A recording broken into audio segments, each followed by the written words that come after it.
And so like for a woman on who's been told, well, look, yeah, there's some side effects of Depo, but if you don't want Depo, we can give you the pill, we can give you the patch, we can give you the implant, this, that. And besides, you have acne. This is going to help your acne because you have acne because of the testosterone in your body. And so we're going to give you this pill. It's going to increase your levels of sex hormone binding globulin. That's going to bring down your testosterone. Your complexion is going to clear up and you're going to look great for prom. And so just take your little pill. It's better than, Clearasil. So take it for not the acne. Maybe you have an irregular cycle, debilitating cramps through endometriosis, polycystic ovarian syndrome. There's so many reasons nowadays, especially adolescent girls, are put on the pill. And granted, it's not unethical to take the pill for medical reasons if you've been prescribed it for that, but are there really alternatives? Because a lot of women, I think, wait, how is going to chart my cycle take away my painful cramps every month? I just can't put two and two together there. Can you help young women and other women who've been told they need the pill for medical reasons understand that there's actually healthier alternatives out there that are also effective? Yeah, I'll jump in on that because most of the time when a young girl is put on the birth control pill or something else for acne or painful and irregular periods, the doctor doesn't even do the due diligence to figure out, oh, is it due to something like endometriosis? Is it due to something like PCOS?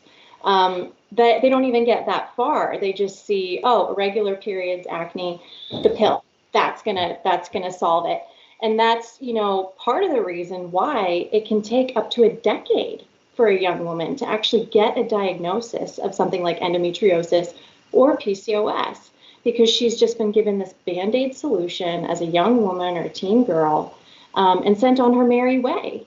And yeah, maybe if she doesn't tolerate that one well, we'll put her on something else and we'll just adjust it. And it's just going to be about finding the one that's right for you, never about actually doing a deep dive and figuring out, well, why is her cycle irregular? Why does she have painful jawline cystic acne and painful periods at the same time? And there are doctors who will do that deep dive.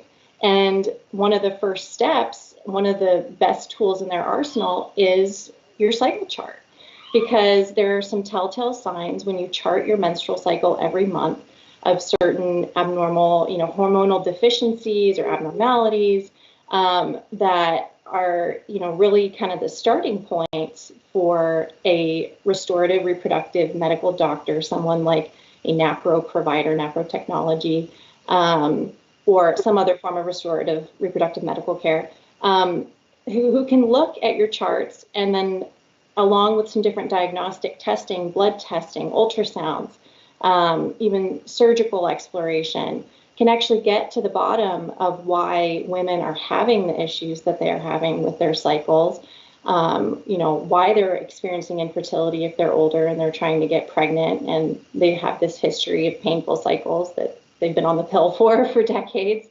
There are alternatives, and they're not Band-Aid solutions like the pill is. They actually do seek to find the underlying cause of these issues and to treat them so that you can restore the body's natural functioning, so that women can cycle the way that they're intended to, so that they can have, the natural fertility that will allow them to conceive without outside help like IVF or IUI. And so when we hear the refrain as young women, and I have friends, I have family members who've experienced this, they go to the doctor and they're just told over and over, well, if you won't go on the pill, there's nothing I can do for you. This is the best we have. It's just a lie. It's a flat out lie. A lot of the times, again, I think it's ignorance on the part of the doctor, because they're just told in medical school, birth control is your bread and butter for any kind of gynecological issue. And they're just unaware that there are alternative therapies that actually do get to the root cause and treat the root cause. Right. And I think it's important that is the issue is not the doctor being, willfully lying. It's they don't know. They are not trained. And we were talking about, how they're not talking about side effects. I had actually a friend who's telling me, I have this friend who is in nursing school, and for every drug that they talk about, they always study the side effect, except when they talked about contraception, right? So there's such a bias in the medical system right now. And what is the opportunity we have though is that there's a whole body of science and medical professionals who have learned beyond what they learned at just typical OBGYN school. So that whether we talk about NAPRO technology or FEM or other organizations that use the cycle to help understand the science of issues, whether it's PCOS, endometriosis, and so on, and actually treat for it. So you won't learn from it if you go to just your regular OBGYN. You have to go find seek them, and that's why in part that's why we write so much about it, right? We have all these articles about all these issues and trying to help people to find okay, there is another way. And our mission is to help people discover this, right?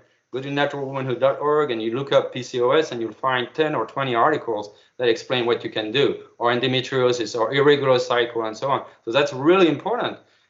We feel like it's the consumer who needs to be informed to go seek out the good help. The general system is not necessarily going to help.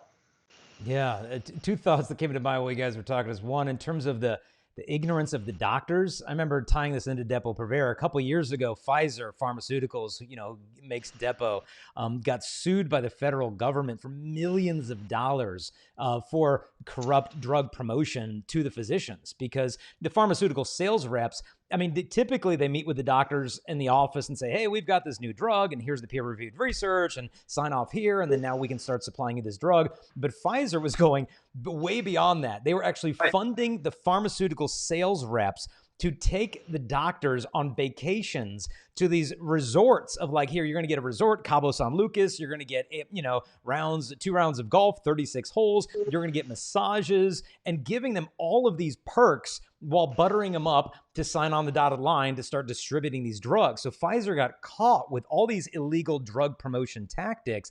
They got slapped with this massive, millions and millions of dollars of fines. But to them, it's like, oh, sorry. The amount of revenue we're getting from this stuff far exceeds how much we're having to pay out the federal government for us getting caught doing this stuff. But in the end of the day, I think there's a word that sums it all up. It's just lazy gynecology. And, Crystal and I speak openly how when, she was in high school, she went on birth control. She was living that lifestyle and thinking, oh, well, I can't afford to get pregnant. Then she had her big conversion, went off that stuff, but she still was suffering, extremely painful cramps and all these things. And, when we started dating and got engaged, the issues were still there. But it's like you said, like it can be there for 10 years if you don't have the right doctor.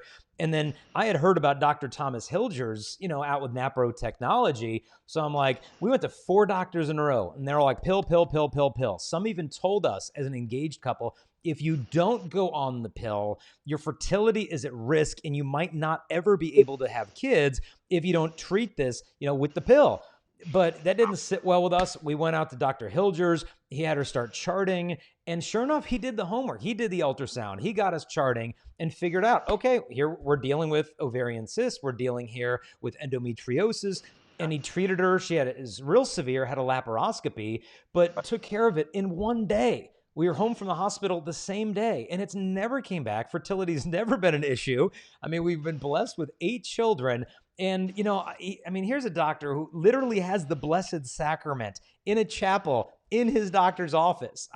He's tuning in to the divine physician. And as a result, I think the fruit is going to be evident. Hey there, I hope you enjoyed that little clip, but if you want to see the whole episode where this came from, just click the link here. And in the meantime, we want to invite you to help us share this message, and there's a couple things you can do real quick. Number 1, if you like or comment or share this video, YouTube will actually show it to more people. Also, don't forget to subscribe, hit the notification bell. We release videos every single day, and you'll be notified as soon as those come out. If you want to help us also to spread this message, you can support us at patreon.com/Jason Evert. That helps us to create these videos and show them to the whole world. God bless.